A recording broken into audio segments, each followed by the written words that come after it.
The S&P 500 is looking pretty bearish actually, and I thought it would bounce up to this top downtrend here, and the fact that it hasn't, it actually stayed below the 8-day exponential moving average.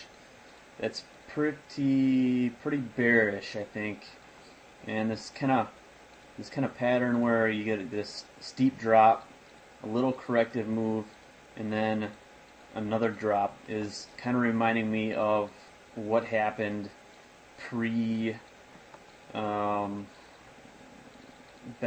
in the end of '07. So if we take a look at the weekly chart here, see this kind of setup where it drops, little correction, another drop, little correction, another drop, little correction. This area right here is really what this short-term pattern is looking like to me. It's got this steep drop, not a very high correction, and then it just looks like it's getting ready to fail again. So right now, looking pretty bearish to me, and it's questionable whether this wedge has held up today. It's really close.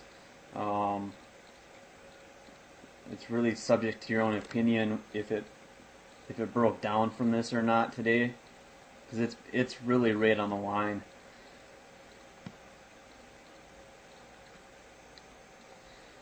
In my opinion, if this does break down from this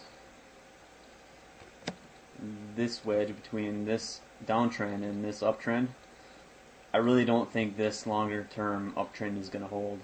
I think it's going to break through this too. But that's going to be your first test, is to see if potentially even the 200-day might hold as support. But these are pretty crucial levels. If they break down, then we're looking at lower prices, and I think substantially lower prices too. If this longer term trend breaks, I would pretty much bank on 940 to 950, because these little pivot supports aren't going to be very strong. They've already been traded through a few times, and the nearest strong support is this 940 area.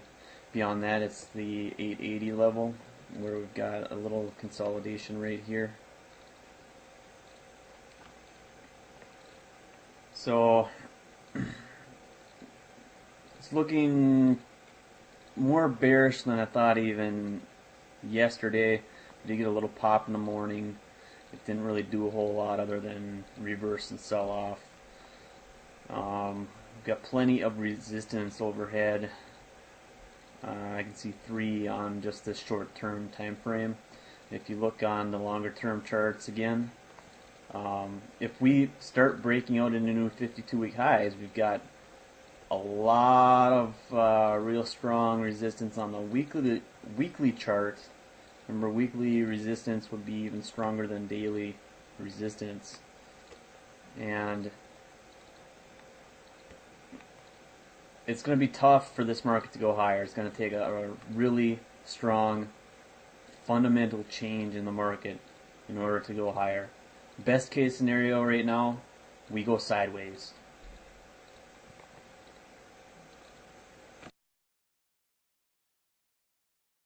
The Dow Jones, it's got the same basic concept.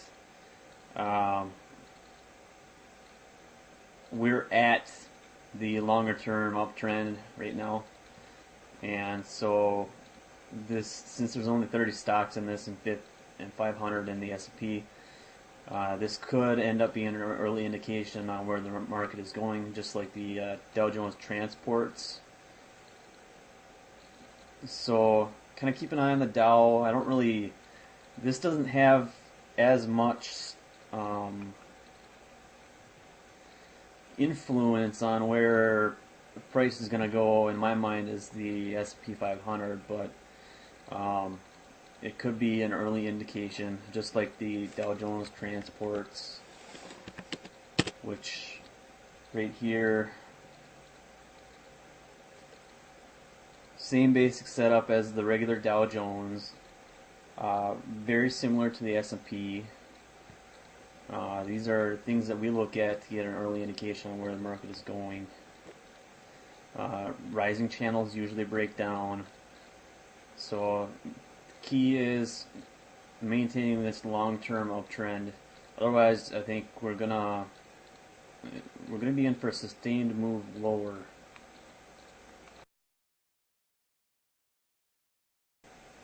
This is the daily chart of the Nasdaq.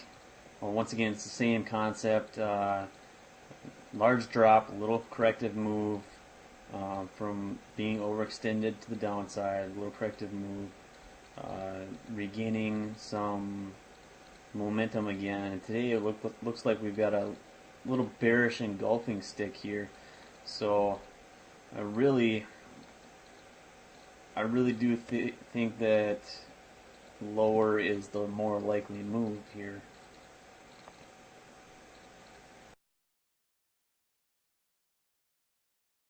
This is a sure sign of weakness in the market. You got a lot of money going into treasuries, shown by the yield moving lower today. And it didn't just move lower, it created a bearish engulfing and engulfed the last day's action.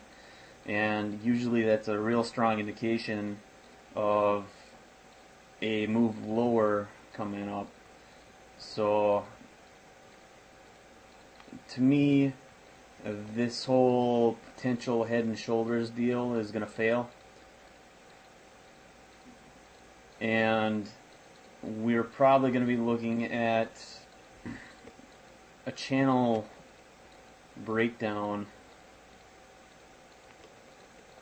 to the next support level. Appears to be this area near 29 on the yields. And that's just at first glance. Yeah, it looks like a pretty strong support level. Beyond that, the yields could go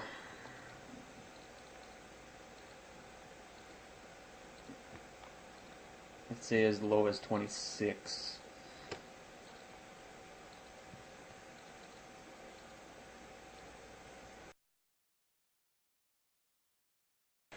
US dollar appears to be still moving pretty strong here.